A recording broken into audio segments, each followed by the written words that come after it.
Hi my dear and dearest ones, welcome to Eagle learning. നിങ്ങളുടെ ലച്ചുമസ് ആണ്. അങ്ങനെ നമ്മൾ കാത്തിരുന്ന നമ്മുടെ മോഡൽ എക്സാമിങ് എത്തിയില്ലേ. പബ്ലിക് എക്സാം എത്ര ഇമ്പോർട്ടൻസ് കൊടുത്തിട്ടാണോ നിങ്ങൾ കാണുന്നത്, അതേ ഇമ്പോർട്ടൻസ് മോഡൽ എക്സാമിന് നിങ്ങൾ കൊടുക്കണം. ഫുൾ കോൺഫിഡൻസോട് കൂടി വേണം നിങ്ങൾ എക്സാം ഹാളിലേക്ക് പോകാൻ. അതിനുവേണ്ടി നമ്മൾ ചെയ്യേണ്ടത് നന്നായി സ്മാർട്ട് ആയിട്ട് വർക്ക് ചെയ്യാം. അതായത് എക്സാം ഓറിയന്റഡ് ആയിട്ട് മാക്സിമം ക്വസ്റ്റ്യൻസ് നിങ്ങൾ പ്രാക്ടീസ് ചെയ്യാം. ഇന്നത്തെ ക്ലാസ്സിൽ നമ്മൾ എക്സാമിന് ഷുവർ ആയിട്ട് ചോദിക്കുന്ന 2 മാർക്കിന്റെ ക്വസ്റ്റ്യൻസ് ആണ് ഡിസ്കസ് ചെയ്യുന്നത്. ചിലപ്പോൾ ഈ ക്വസ്റ്റ്യൻസ് 1 മാർക്കിനും 3 മാർക്കിനും ഒക്കെ ചോദിച്ചതായിട്ട് കാണാം കേട്ടോ. എക്സാമിന് 100% ഷുവർ ആണ്. സോ ഈ വീഡിയോ നിങ്ങൾ സ്കിപ്പ് ചെയ്ത് ടിൽ ലാസ്റ്റ് നിങ്ങൾ കാണാം. നിങ്ങൾക്ക് നാളത്തെ എക്സാമിന് ഈ ടോപ്പിക്കിൽ നിന്ന് ചോദിച്ചിരിക്കണം.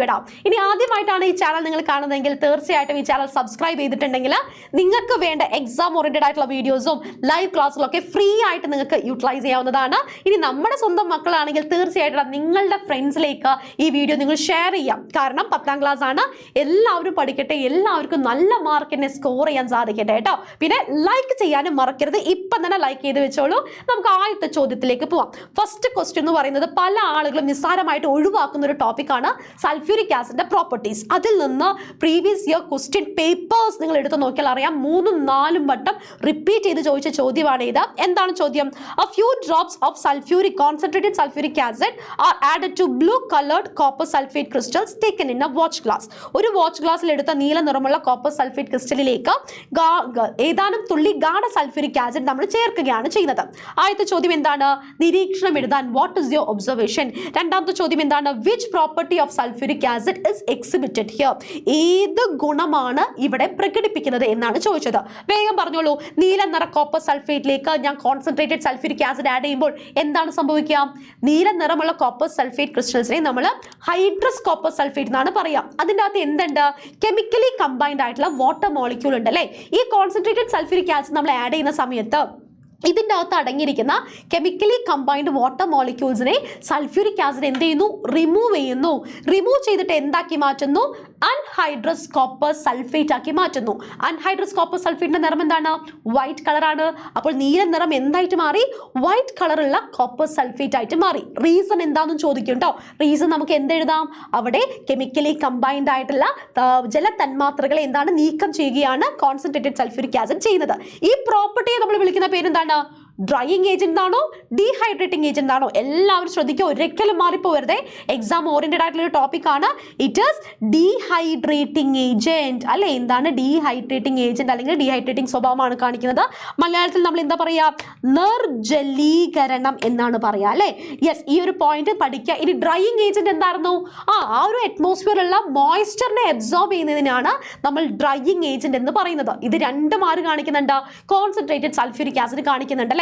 ഇനി കോപ്പർ സൾഫേറ്റിന്റെ പകരം ചിലപ്പോൾ പരീക്ഷയ്ക്ക് ചോദിക്കുന്നത് ഒരു കോട്ടൺ ക്ലോത്തിന്റെ അകത്ത്, ഒരു കോട്ടൺ തുണിനകത്ത് കോൺസെൻട്രേറ്റഡ് സൾഫ്യൂരിക് ആസിഡ് വീഴുന്നതായിരിക്കാം. പകരം ഗ്ലൂക്കോസ് അല്ലേ, നമ്മുടെ പഞ്ചസാരയുടെ അകത്ത് ചിലപ്പം നമ്മൾ പറയാറുണ്ട് കോൺസെൻട്രേറ്റഡ് സൾഫ്യൂരിക് ആസിഡ് ആഡ് ചെയ്യുന്ന സമയത്ത് അവിടെയും എന്ത് സംഭവിക്കുന്നുണ്ട്? ആ ഹൈഡ്രജനും ഓക്സിജനും എന്താണ്?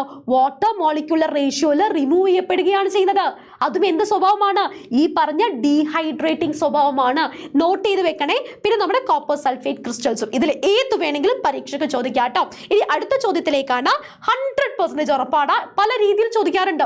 ടേബിൾ ആയിട്ട് ചോദിക്കാറുണ്ട്, ഫിൽ ഇൻ ദ ബ്ലാങ്ക് ആയിട്ട് ചോദിക്കാറുണ്ട്, പെയർ ആയിട്ട് തന്നിട്ടൊക്കെ ചോദിക്കാറുണ്ട്, വൺ വേർഡ് ആയിട്ടും ചോദിക്കാറുണ്ട്. എന്താണ്?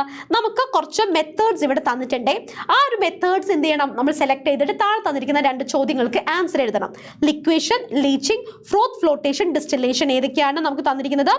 ഉരുക്കി വേർതിരിക്കൽ തന്നിട്ടുണ്ട്. അതുപോലെ തന്നെ ലീച്ചിങ്, പ്ലവന പ്രക്രിയ, സ്വേദനം തന്നിട്ടുണ്ട്. ഫസ്റ്റ് ക്വസ്റ്റ്യൻ എന്താണ്? Concentration of sulphide ore. Sulphide ഓറുകളെ സാധാരണ നമ്മൾ ഏത് മെത്തേഡ് ഉപയോഗിച്ചിട്ടാണ് ചെയ്യുന്നത്? നോക്കിയിട്ട് വേഗം പറഞ്ഞോളൂ. ഏത് മെത്തേഡാണ്? കണ്ണടിച്ച് നിങ്ങൾ പഠിച്ചു വെച്ചോളൂ. It is froth flotation. ഏതാണ്? ഫ്രോത്ത് ഫ്ലോട്ടേഷൻ ആണ്. അവിടെ എക്സാമിന് ഉറപ്പാണ്. ഇതിനെക്കുറിച്ചുള്ള ഡീറ്റെയിൽ ക്ലാസ് നമ്മൾ എന്ത് ചെയ്യുന്നുണ്ട്? നമ്മുടെ ലൈവ് ക്ലാസ്സിൽ നമ്മൾ പറയുന്നുണ്ട്. പ്ലവന പ്രക്രിയയാണ്. പ്രക്രിയ മറക്കരുത്. സൾഫൈഡ് ഓറുകളാണെങ്കിൽ കോൺസെൻട്രേഷൻ മെത്തേഡ് നമ്മൾ ഏത് മാത്രമേ ഉപയോഗിക്കുള്ളൂ?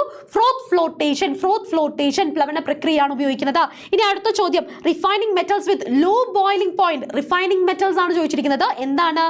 കുറഞ്ഞ തിളനിലയുള്ള ലോഹങ്ങളെ നമ്മൾ ഏത് മെത്തേഡാണ് ഉപയോഗിക്കുന്നത്?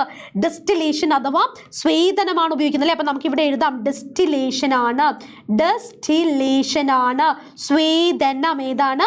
സ്വേദനമാണ് കേട്ടോ. ഇനി പരീക്ഷയ്ക്ക് ചിലപ്പോൾ ചോദിക്കും ഡിസ്റ്റിലേഷൻ ഉപയോഗിച്ച് നമ്മൾ റിഫൈൻ ചെയ്യുന്ന മെറ്റൽസ് ഏതൊക്കെയാണെന്ന് ചോദിക്കുന്നുണ്ട്.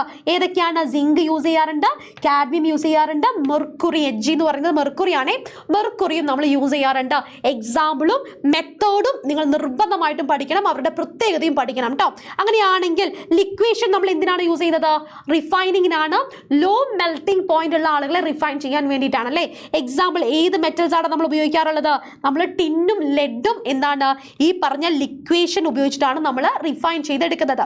ഇനി അടുത്തത് നമ്മൾ ലീച്ചിങ് ഏതാണ്? ബോക്സൈറ്റ്, അലൂമിനിയം നമ്മൾ എക്സ്ട്രാക്ട് ചെയ്തെടുക്കുന്നതിൽ നമ്മൾ കോൺസെൻട്രേഷൻ മെത്തേഡ് എന്താണ് പഠിച്ചിരിക്കുന്നത്? ലീച്ചിങ് ആണ്, ലീച്ചിങ്. അപ്പോൾ ഓരോരോ മെത്തേഡ്സും അതിന്റെ എക്സാമ്പിൾസ് എൻ്റെ മക്കൾ നിർബന്ധമായിട്ട് പഠിക്കണേ. അത് മാത്രം പഠിച്ചിട്ട് നിങ്ങൾ എന്ത് ചെയ്യണം? പരീക്ഷയ്ക്ക് പോകണം. പരീക്ഷയ്ക്ക് ഈ ചാപ്റ്ററിൽ നിന്ന് 100% ചോദിക്കുന്ന ഒരു ചോദ്യമാണ്. ഇനി അടുത്ത ടോപ്പിക് എന്താണ്? മോൾ കൺസെപ്റ്റിൽ നിന്നുള്ള ചോദ്യമാണ്. പല ആളുകളും സ്കിപ്പ് ചെയ്ത് കളയുന്ന ഒരു ടോപ്പിക്കാണ്. എന്നാൽ ഇത് ഭയങ്കര ഈസിയാണ്. നിങ്ങൾക്ക് മോൾ കൺസെപ്റ്റിൽ നിന്ന് അത്ര വലിയ കോംപ്ലിക്കേറ്റഡ് ക്വസ്റ്റ്യൻസ് ചോദിക്കത്തില്ല, സിമ്പിൾ ക്വസ്റ്റ്യൻസ് തന്നെ ചോദിക്കുള്ളൂ. അപ്പോൾ കോൺഫിഡൻസോട് കൂടി ആ ക്വസ്റ്റ്യൻ നിങ്ങൾ ഫേസ് ചെയ്യാം. ഇവിടെ ചോദിച്ചിരിക്കുന്നത് എന്താണ്? How many GMM is present in 90 gram water? എന്താണ്? 90 gram ജലത്തിൽ എത്ര GMM ഉണ്ടെന്നും ചോദിച്ചിട്ടുണ്ട്. മാത്രമല്ല എത്ര മോളിക്യൂൾസ്, തന്മാത്രകൾ ഉണ്ടെന്നും ചോദിച്ചിട്ടുണ്ട്. ഹിന്റ് നമുക്ക് ഇവിടെ തന്നിട്ടുണ്ടല്ലോ. മോളിക്കുലർ മാസ് എന്ന് പറയുന്നത് 18 ആണ്. അപ്പം നമുക്ക് പറയാം 18 gram എന്ന് പറയുന്നത് 1 GMM അല്ലേ. GMM എന്ന് പറഞ്ഞാൽ എന്താണ്?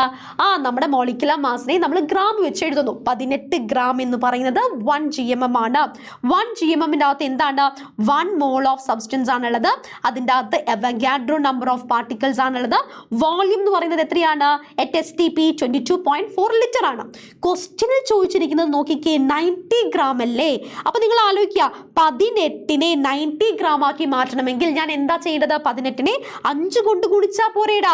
അപ്പൊ എനിക്ക് എന്ത് ചെയ്യണം? ഈ പറയുന്ന ബാക്കി എല്ലാത്തിനും ഞാൻ 5 കൊണ്ട് ഗുണിക്കുകയാണേ.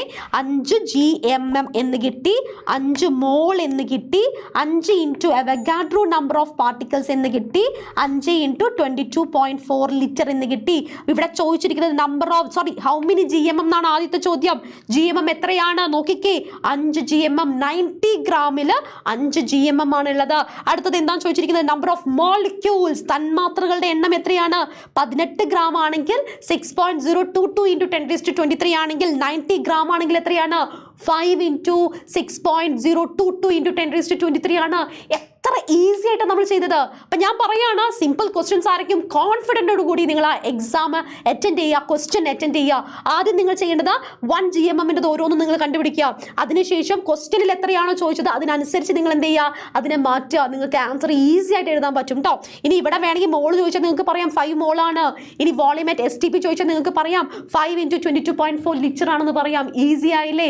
സെറ്റ് ആണല്ലോ. അപ്പോൾ എക്സാമിന് ചോദിക്കുന്ന ഒരു ഭാഗമാണ് കേട്ടോ. ഇനി അടുത്ത ചോദ്യമാണ് മൂന്നാമത്തെ മൂന്നാമത്തെ ചാപ്റ്ററിൽ നിന്നുള്ള ചോദ്യമാണ് ഡിസ്പ്ലേസ്മെന്റ്.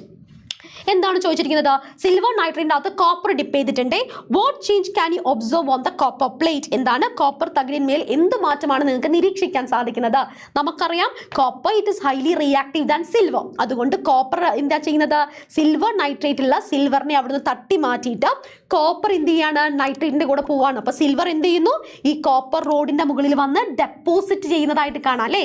ഈ സിൽവർ ഇവിടുന്ന് മാറിയിട്ട് കോപ്പർ റോഡിന്റെ മുകളിൽ ഡെപ്പോസിറ്റ് ചെയ്തതായിട്ട് കാണാം. ഇനി അടുത്തത് write the equation of oxidation reaction. ഓക്സീകരണ പ്രവർത്തനത്തിന്റെ രാസ സമവാക്യം എഴുതാൻ പറഞ്ഞിട്ടുണ്ട്. ആ ഒരു ചോദ്യമായിരിക്കാം നിങ്ങൾ പലപ്പോഴും ബുദ്ധിമുട്ട് ഫേസ് ചെയ്യുന്നത്. എന്നാൽ നമ്മൾ പഠിച്ചിട്ടില്ലേടാ, ഓക്സിഡേഷൻ എന്ന് പറഞ്ഞാൽ ഇലക്ട്രോണിനെ വിട്ടുകൊടുക്കുന്ന പ്രക്രിയയാണ്. ഇവിടെ ഇലക്ട്രോണിനെ വിട്ടുകൊടുക്കുന്നത് ആരാണ്? നമ്മുടെ കോപ്പർ അല്ലേ. അപ്പോൾ നമ്മൾ എങ്ങനെ എഴുതുക? കോപ്പർ ഗീവ്സ് Cu2+ +2 ഇലക്ട്രോൺ എന്നാണ് എഴുതുക. ഞാൻ എന്തുകൊണ്ടാണ് Cu2+ എന്ന് എഴുതാൻ കാരണം? കോപ്പർ 2 ഇലക്ട്രോൺ വിട്ടുകൊടുക്കുകയാണ് ചെയ്യുന്നത്. അതുകൊണ്ടാണ് നമ്മൾ Cu2+ +2 ഇലക്ട്രോൺ എന്ന് എഴുതാൻ കാരണം. ഇവിടെ കോപ്പറിലാണ് എന്ത് ചെയ്യുന്നത്? ഓക്സിഡേഷൻ നടക്കുന്നത്. അതുകൊണ്ടാണ് നമ്മൾ ഓക്സിഡേഷൻ റിയാക്ഷൻ എഴുതി. ഇത്രയേ ഉള്ളൂ. അതേപോലെ പരീക്ഷയ്ക്ക് ചോദിക്കുന്ന ഒരു ചോദ്യമാണ് മോൾട്ടൺ NaCl. മോൾട്ടൺ NaCl കാത്തോഡിലും ആനോഡിലും ഡെപ്പോസിറ്റ് ചെയ്യുന്നതും പ്രൊഡ്യൂസ് ചെയ്യുന്ന ഗ്യാസും ഏതാണെന്ന് പറയണം. ഏതാണ്?